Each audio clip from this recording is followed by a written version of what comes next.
আজকে Canada high commissioner এবং ওনার political secretary সহ বাংলাদেশ জামাত ইসলামের অফিস ভিজিট করা এবং আমি জামাতের নেতৃত্বে জামাত নেতৃত্বের সাথে সৌজন্য সাক্ষাৎ এবং প্রয়োজনীয় আলোচনা করলে ওনারা এসেছিলেন। ওনারা দুটাই শিডিউল ছিল টাইম, কিন্তু তার প্রায় 10 মিনিট আগেই ওনারা উপস্থিত হয়েছেন। আমরা ওনাদেরকে ওয়েলকাম করছি, স্বাগত জানিয়েছি এবং প্রায় 1 ঘন্টা ধরেই আমরা আলোচনা করছি।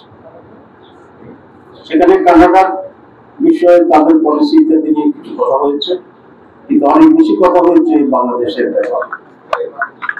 ওনারা বাংলাদেশে অনেক ইনভেস্টমেন্ট আছে বলছেন, আমরা এটাকে অ্যানাউন্স করার জন্য কানাডাতে এখন অনেক বেশি লেখাপড়ার এবং কাজের সুযোগ আছে।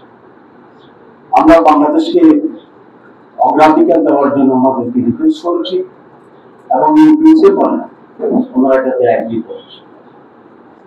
আগামী সংসদ নির্বাচন এবং যে রিফর্মস হচ্ছে এই ব্যাপারে তারা খুবই ইন্টারেস্টেড এবং এই বিষয়ে আমাদের সাথে তারা কথা বলেছেন এবং এখন পর্যন্ত যে ডেভেলপমেন্ট হয়েছে সেটা জানতে চেয়েছে। আমরা বলেছি আমাদের ঐক্যমত্য কমিশনের নেতৃত্বে প্রায় 30টি মতো রাজনৈতিক দল বিভিন্ন মত এবং পথে আমরা যৌথভাবে এখন আলোচনা করছি এবং কয়েকটি বিষয়ে সেখানে মোটামুটি ভাবে অগ্রাধিকার পাচ্ছে এবং অগ্রগতিও হয়েছে।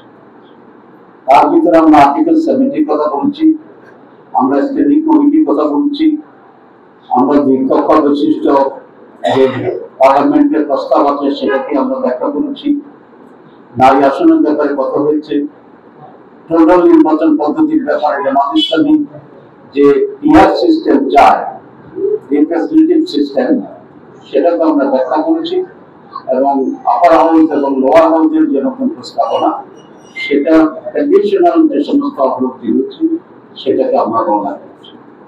আমরা বলেছি একটা বেসিক চেঞ্জ যেখানে বাংলাদেশের দরকার, যেটা পাওয়ারকে ব্যালেন্স করবে এবং কোনো একজন ব্যক্তিকে এখানে একনায়ক অথবা ফেসিস্ট অথবা ডিক্টেটর হওয়ার মতো সেই পজিশনে না যায়, সেটাকে আমরা বলছি the tenure and the period of prime minister.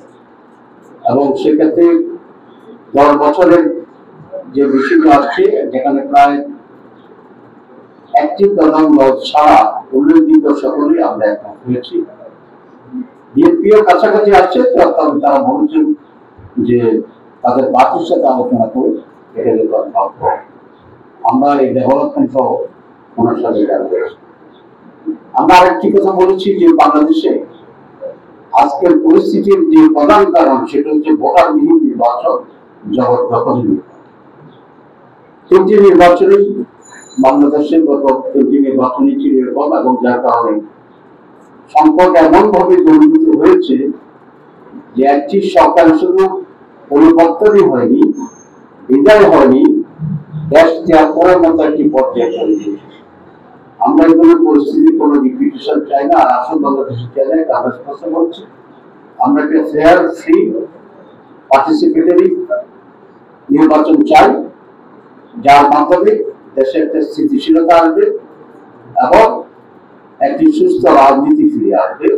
যদি এটা এবার না হয় তাহলে আগের চেয়ে ভয়াবহ একটা পরিস্থিতির সম্মুখীন আমরা হতে পারি। আমরা আমাদের আশঙ্কার কথা বলেছি এবং তারা বলেছেন আগামী ইলেকশনকে তারা ক্লোজ অবজার্ভ করবে, তারা সরকারের সাথে এবং ইলেকশন কমিশনের সাথে আলাপ করবে এবং লেভেল প্লেইং ফিল্ড যাতে হতে পারে নির্বাচনের আগে, আর নির্বাচন যেন সুস্থ হতে পারে এভাবে তাদের অবজারভেশন মতামত দেবে। আমরা আরেকটা কথা বলেছি যেটা আমাদের দাবি যে প্রত্যেকটি কেন্দ্রে সিসি ক্যামেরা বসানোর জন্য, শুধু যেখানে সিল মারবে সেই জায়গাটাকে মাইনাস করে সিক্রেসির জন্য, এবং এর জন্য অনেক টাকা লাগবে। এটা হচ্ছে আমাদের গভর্নমেন্ট এবং ইলেকশন কমিশনের একটা অজুহাত যে এত টাকা এত বাজেট পাবো না। আমরা সেটা ওনাদেরকে ইউজ করছি বাজেট দেওয়ার জন্য, এবং একটি দেশ যদি পুরো বাজেট দিতে না পারে, আমরা বলছি আপনারা কয়েকটা দেশ মিলে একটা কনসোর্টিয়াম করেন ইউএনডিপি এর মাধ্যমে, এবং এই বাজেটটা আপনারা দিলে ইলেকশন সুস্থ হওয়ার ক্ষেত্রে অনেক ভূমিকা পালন করবে। ল এনফোর্সিং অথরিটির ব্যাপারে মত বিনিময় হয়েছে। আমরা এগুলো বর্তমান সরকার এবং কমিশনের সাথে যারা তাদের মত বিনিময় করে, এবং প্রয়োজনে পৃথিবীর বিভিন্ন দেশে যে উদাহরণটি আছে যেই জাতিসংঘের অধীনে সুপারভিশনে নির্বাচন হয়, under the government of Bangladesh, supervision will be by UN.